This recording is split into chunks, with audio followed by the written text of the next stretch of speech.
tal? ¿Cómo están? Reciban un caluroso saludo del equipo número 8. En esta oportunidad vamos a desarrollar el tema titulado La sociología de la desviación, esperando que sea de su agrado y a la vez sus comentarios van a enriquecer este aprendizaje significativo.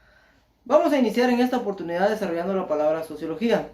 La sociología es una ciencia social que tiene como objeto de estudio las relaciones sociales que se producen dentro de una población humana específica. Es decir, que la sociología es la encargada de describir, analizar el funcionamiento y la estructura de cada uno de los seres humanos o seres racionales dentro de ese determinado lugar.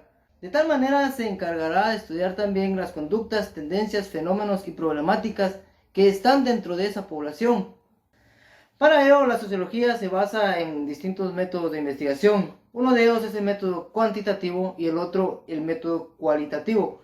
En el cualitativo se enfocará más a la estructura y estudio de los fenómenos sociales que realmente afectan a esa sociedad, y en el método cuantitativo se encargará más de la estadística y la numeración sobre la población que tienen en el determinado lugar a estudios. Pero para ir enfocando esta situación también tenemos necesidad de saber que la sociología debe de existir dentro de una sociedad. Entonces, el hombre debe de radicar en la sociedad, o el ser humano en este caso. Es decir, para que haya un objeto de estudio de la sociología, debe de existir el hombre en sociedad, en una comunidad organizada, por sus diferentes métodos, por sus diferentes normas, diferentes leyes que puedan tener dentro de ellas. Esa es la esencia central del estudio de la sociología, la sociedad. El sociólogo Karl Marx define al hombre como un ser sociable, es decir, el ser humano no deja de vivir en sociedad, no deja de existir dentro de la sociedad, se mantiene en él, porque en él es donde puede aparecer y estudiarse esas estructuras antes mencionadas, las conductas, los fenómenos, los problemas. Es ahí donde el sociólogo Karl Marx define al hombre como un ser sociable, no se aparta nunca de la sociedad.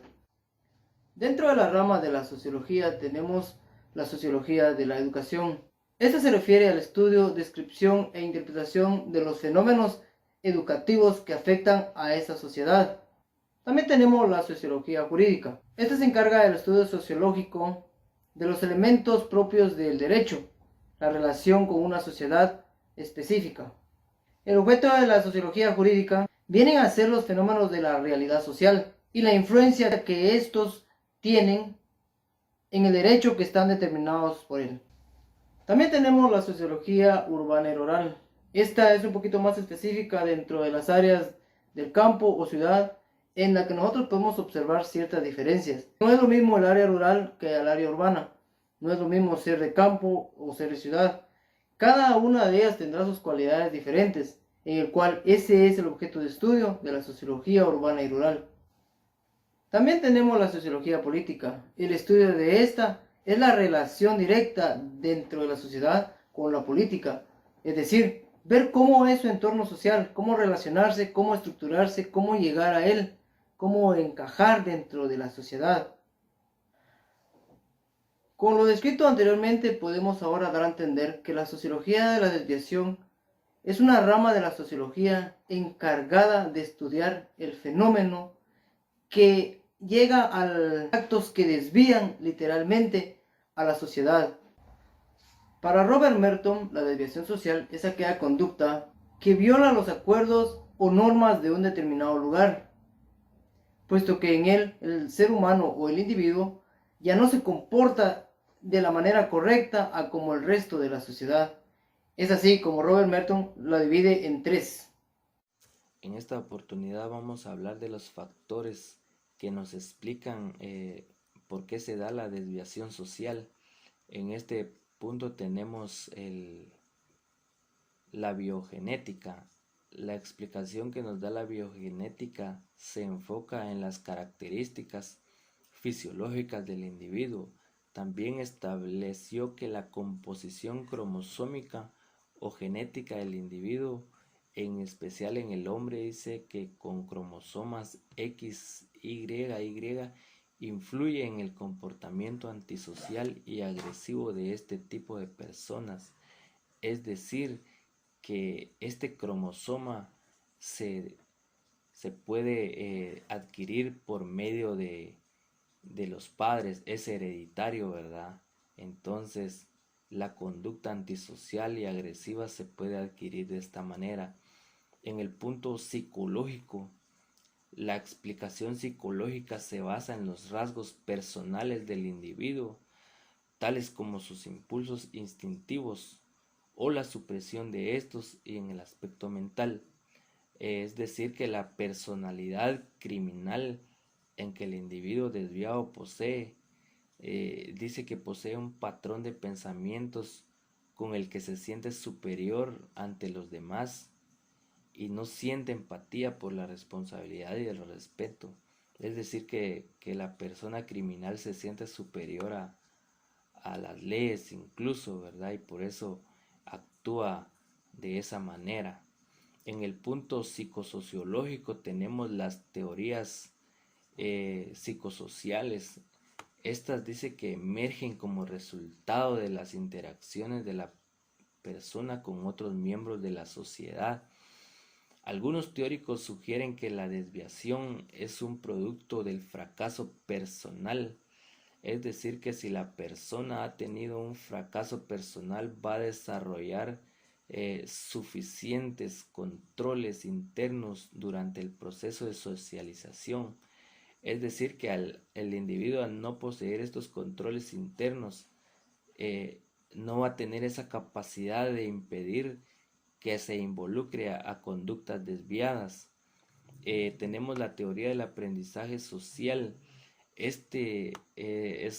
Nos establece que los niños imitan las conductas desviadas que observan de sus padres o de los medios a nivel cotidiano, y ellos la practican, ellos la aplican en su comportamiento.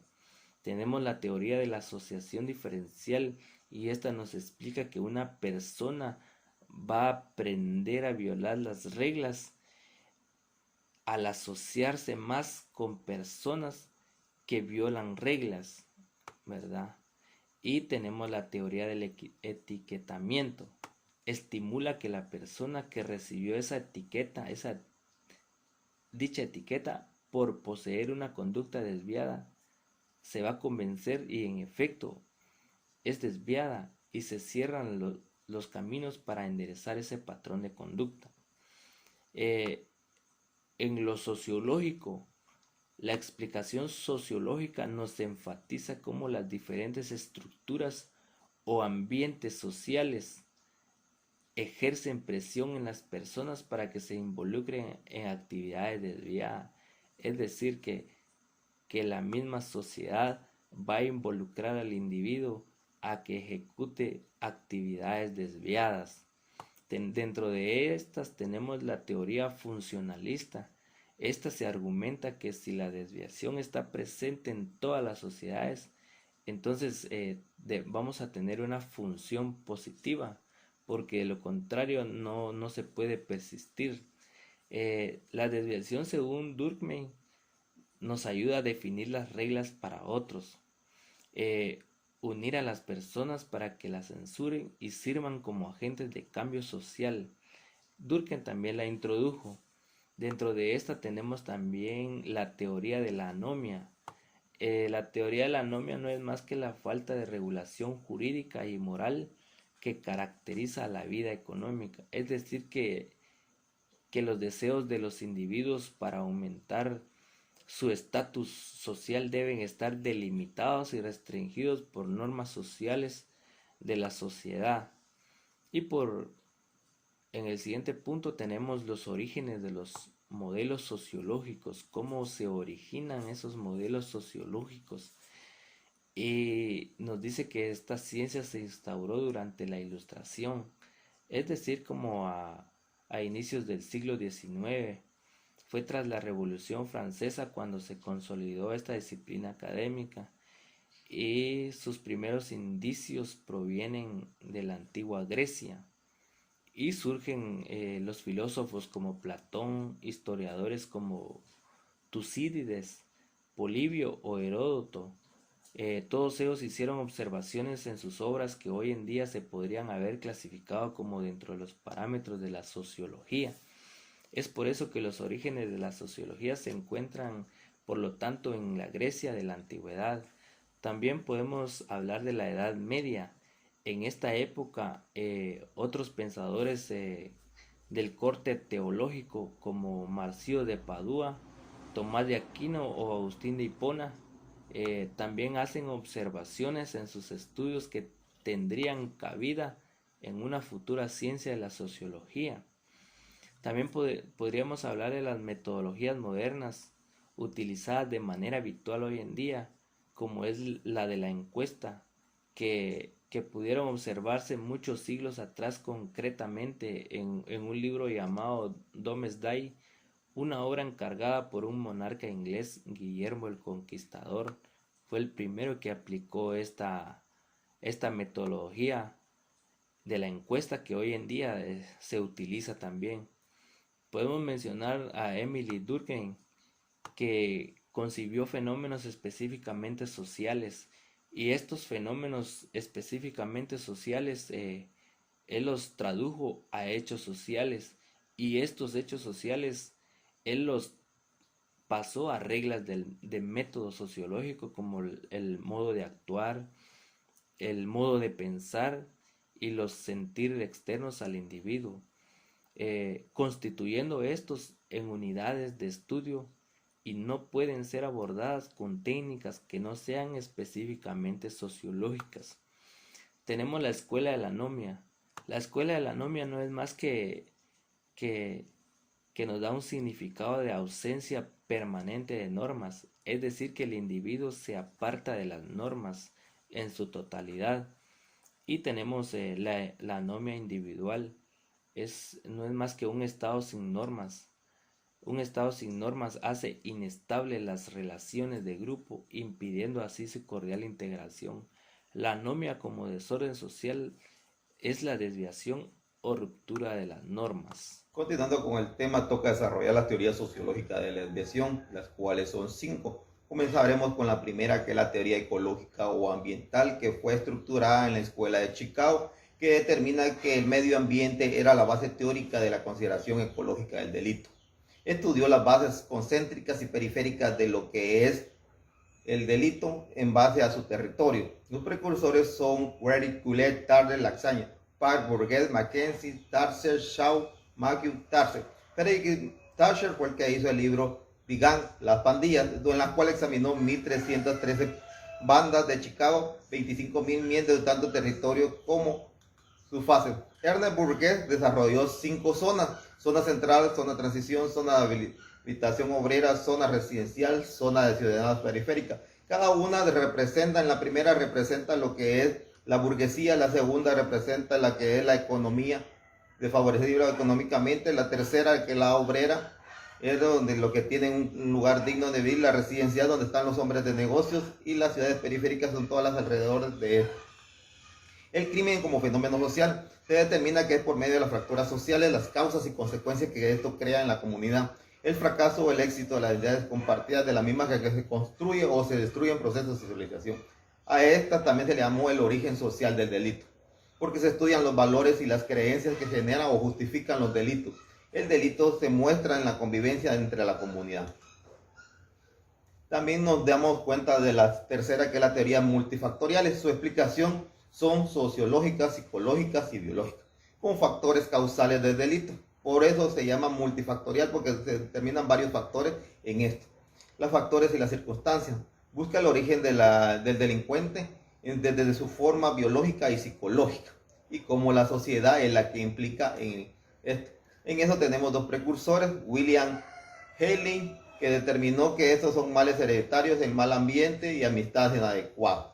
El otro es Sheldon y Eliot Struve, que publicaron en Desentrañar al delincuente juvenil en 1950, examinando a 500 parejas, tanto delincuentes como no delincuentes, y determinando que varios de los factores que influyen en el niño es lo que obtuvieron. Y ellos obtuvieron 400 factores que podían generar criminalidad. Después tenemos a Philip Burton, los jóvenes delincuentes. Ellos encontraron 170 factores en que el niño crea un comportamiento no deseable. Y Mabel y Francis crearon la conducta desviada del niño, que se debe a la acumulación de las formas de cómo el niño es tratado en el hogar. La estructura funcionalista o interaccionista dice que es la interacción entre los grupos sociales, la forma como nos reunimos o los tipos de grupos que se forman. Ellos se desprenden dos, la normalidad y la funcionalidad. Dice que la normalidad del crimen tendría su origen en lo normal y regular el funcionamiento de todo orden social. La funcionalidad del crimen era un hecho funcional que permite a los avances de la sociedad. Los precursores son Durkheim y Merton. Posteriormente tenemos a Clower y Olin, una sociedad que requiere equilibrio. Emily Durkheim publica las reglas del método sociológico, donde habla de que el comportamiento criminal es normal, debido a que no se pueden corregir la maldad de los hombres ya traen la maldad incorporada. Clasifica el crimen entre los fenómenos de sociología normal. Las teorías subculturales, estas fueron creadas en Estados Unidos en los años 50. Reacción de la minoría altamente favorecida. Esto se refiere a la clase alta y a la clase baja, como se le determina en la actualidad. Ellos tenemos a Hohen y a Walter. Hohen habla que las clases socialmente favorecidas son más cómodas, tienen más eficiencia, más responsabilidad, más tiempo libre y pueden ahorrar. En cambio, las clases sociales desprotegidas consienten mayor fuerza física, más colectividad y les cuesta ahorrar y menos viaje y menos diversión. Walter Miller determinó en un grupo callejero con valores enormes propias de cada una, que ellos influencian a los miembros de su grupo, o sea, no los sacan. En cambio, los que tienen actitudes duras y violentas, que es el segundo, experimentan menciones fuertes y con comportamiento desviado. La aplicación de las teorías sociológicas de la desviación en Guatemala se van a adaptar por medio del bloque particular, el ambiente donde se vive, crimen en que es un diario vivir, situaciones sociológicas, psicológicas y biológicas, interacción con diferentes grupos. La clasificación social se encuentra marcada en nuestro medio. Clase alta, clase baja. No existe clase media, media alta, solo alta y baja. Ahora explicaremos las 5 teorías basándonos en Guatemala. Como dijimos, la primera teoría ecológica ambiental es la ubicación geográfica que tenemos en la metrópoli. Las grandes industrias como Valle y las maquilas en las periferias. En la zona 10 y 14, que es de la burguesía, y en el barrio Gallito y Limonada, que es del proletariado, donde hay más delincuencia, aunque en las otras zonas de alto también se maneja mucha delincuencia, solo que de otro nivel. El crimen como fenómeno social, estamos acostumbrados por las mismas fracturas sociales ver normal esto en la sociedad. Los abusos que sufren las personas hasta la desintegración familiar, desempleo y el embarazo a edad temprana. La teoría multifactorial, esto se refiere a lo social, psicológico y biológico. El alto índice hostil en el que viven los niños en los hogares también toman en cuenta el maltrato físico psicológico que provocan las personas violentas en la sociedad guatemalteca. Se determinan que buscan otra solución. Teoría funcional o interaccionista, que es la que hablamos de la interacción con diferentes grupos sociales, delitos y la delincuencia organizada. Aquí tenemos varios ejemplos. Tenemos el ejemplo de la famosa Pikachu, una adolescente de 16 años que trabaja como asesina a sueldo para una de las principales pandillas que operan en Guatemala. También se determina que el alto índice de menores están involucrados en homicidios, secuestros y extorsiones. La número 5, las subculturales, se trata de la separación de las clases alta y baja. Esto se mira muy marcado en diferentes áreas, que está la clase alta y la clase baja, la clase obrera y la clase pudiente. Como nos pudimos dar cuenta, podemos aplicar las 5 teorías de la desviación sociológica a nuestro entorno, cada una ejemplificándola con un pequeño detalle.